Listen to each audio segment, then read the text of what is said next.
السلام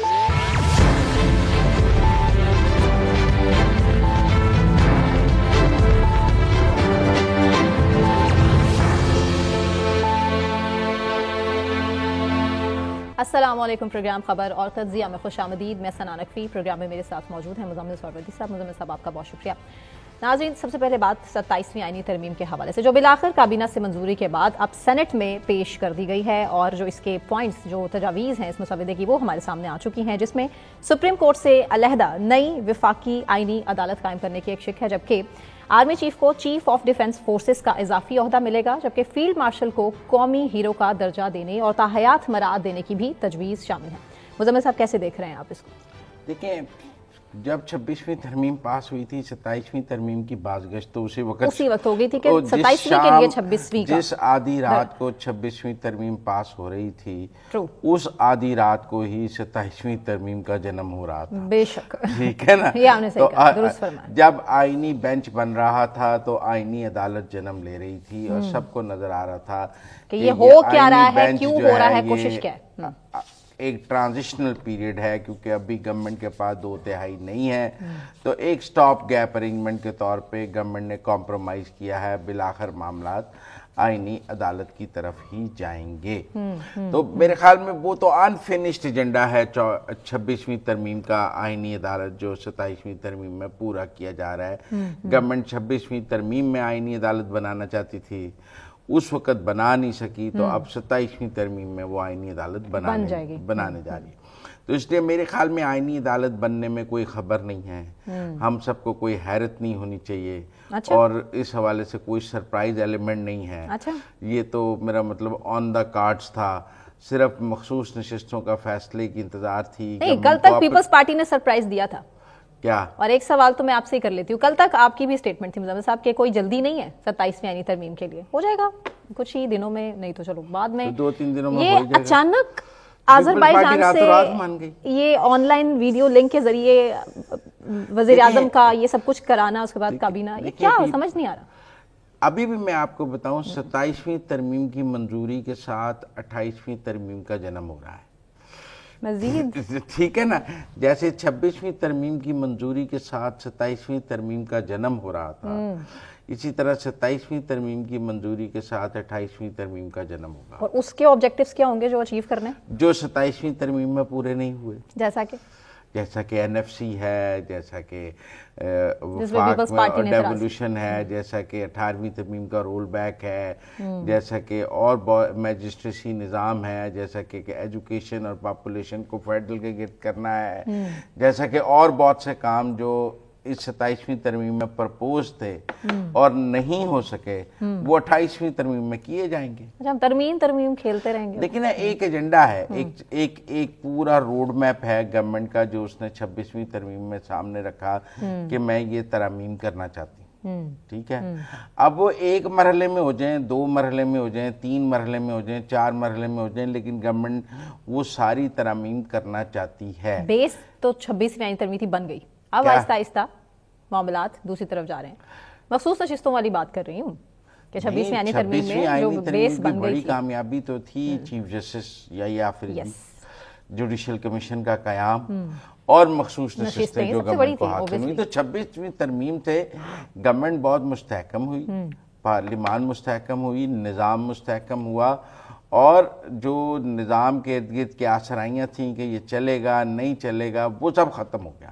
آج کوئی یہ نہیں کہہ رہا کہ یہ نظام گر جائے گا، آج کوئی یہ نہیں کہہ رہا کہ یہ نظام عدم استحکام کا شکار ہے. بہت سے لوگوں نے اس کے خلاف آواز بھی اٹھائی کہ نظام اس سے ایکسپوز بھی ہوا ہے. طریق انصاف کی بات کر لیں، وکلا کی بات کر لیں، یا حکومت کی اپنے اندر پیپلز پارٹی کے لوگوں کی، مولانا صاحب کی، بہت سے لوگوں نے اس پہ اعتراض بھی اٹھائے.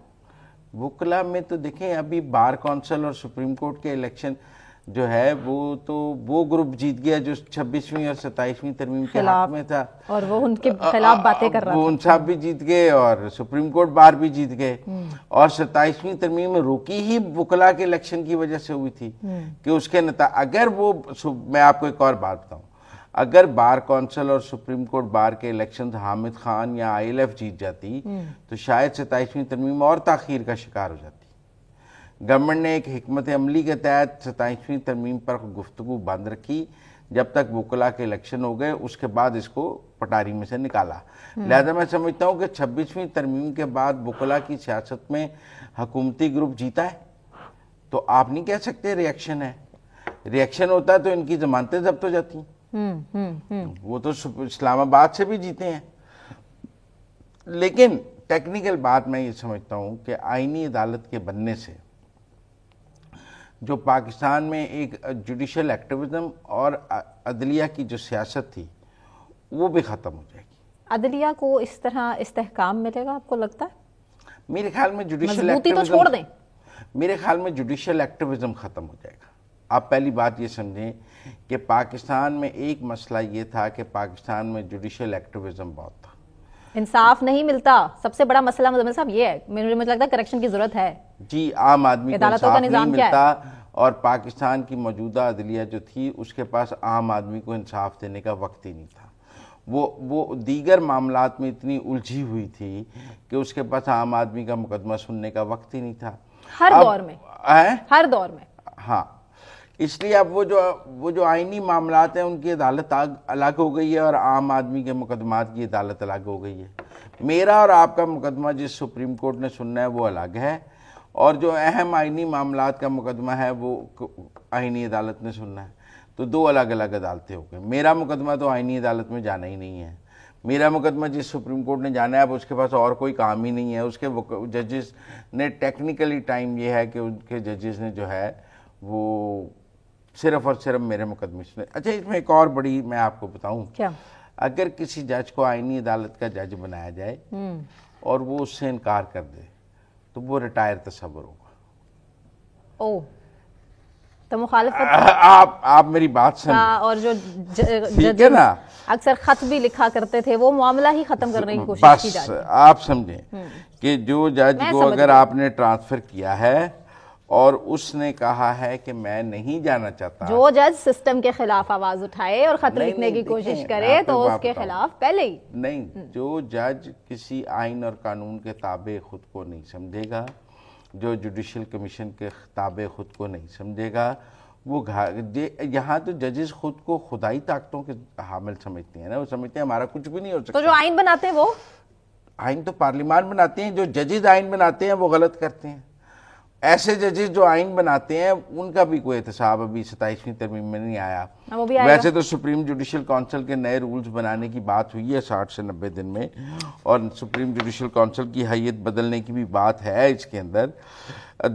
209 میں ترمیم اور سپریم جوڈیشل کونسل کے نئے قواعد 60 دن میں بنانے کی شرط رکھی جا رہی ہے. اس کا مطلب ہے ججز کے احتساب کا نیا طریقہ کار بھی آ رہا ہے. آپ یہ سمجھیں.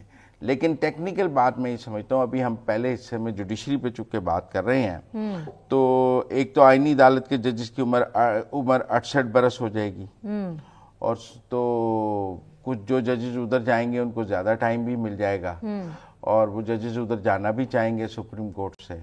تو میرے خیال میں ایک تو آئینی عدالت بننا جو ہے, دیکھیں یہ منصور علی شاہ صاحب مجھے لگتا ہے اب آئینی عدالت میں چلے جائیں گے. اچھا, اور منیب اختر صاحب ادھر رہ جائیں گے یا منیب اختر ادھر چلے جائیں گے, تو یہ جج ڈیوائیڈ ہو جائیں گے. یہ جو اکٹھا ایک گروپ تھا نا, اچھا اس کی بھی پلاننگ ہو گئی ہے. اور اسلام آباد ہائی کورٹ کے ججز کے تبادلہ بھی اب ہمیں 27ویں ترمیم کی منظوری کے بعد نظر آ رہا ہے. دیکھیں نا, آج اعظم نذیر تارڑ صاحب نے جو تقریر کی ہے, انہوں نے کہا بلوچستان ہائی کورٹ کو تجربہ کار ججز کی بہت ضرورت ہے. ہاں جی, انہوں نے اشارت کر دیا, پہلے سے ایکسپیکٹڈ تھا, یہ ایکسپیکٹڈ تھا کہ ہو سکتا ہے. تو اس کا مطلب ہے کہ بلوچستان ہائی کورٹ بھی ججز, 2 ججز اسلام آباد ہائی کورٹ سے بلوچستان ہائی کورٹ, بلوچستان کو تو ابھی بہت سی ضرورت ہے, 2 KP چلے جائیں گے, 1 کو سندھ بھیج دیں گے. ہاں جی, ٹھیک ہے, معاملات ہی ختم. ہاں, تو وہ جو 5 ججز کا ایک گروپ ہے ان کے ٹرانسفر کا راستہ بھی 27ویں آئینی ترمیم میں. لہذا پیپلز پارٹی نے, آپ ایک بات سمجھیں, مولانا فضل الرحمان نے 26ویں آئینی ترمیم میں جتنی ضرورت تھی فوری وہ کام کر دیا تھا, اور باقی کہا تھا میرے سے نہ کرائیں. ڈیلے بھی بہت کیا تھا. اچھا, لیکن ان ٹائم کر دیا تھا, چیف جسٹس کی تعیناتی سے پہلے کر دیا تھا نا. آپ میری بات سمجھیں, اگر وہ 3 دن اور لیٹ کرتے تو منصور علی شاہ چیف جسٹس بن جاتے نا. آپ بات سمجھیں, انہوں نے ان ٹائم کر دیا تھا, لیٹ نہیں کیا تھا, بس جو آخری رات تھی اس رات انہوں نے وہ کام کر دیا تھا. اب پیپلز پارٹی نے بھی جتنی ضرورت تھی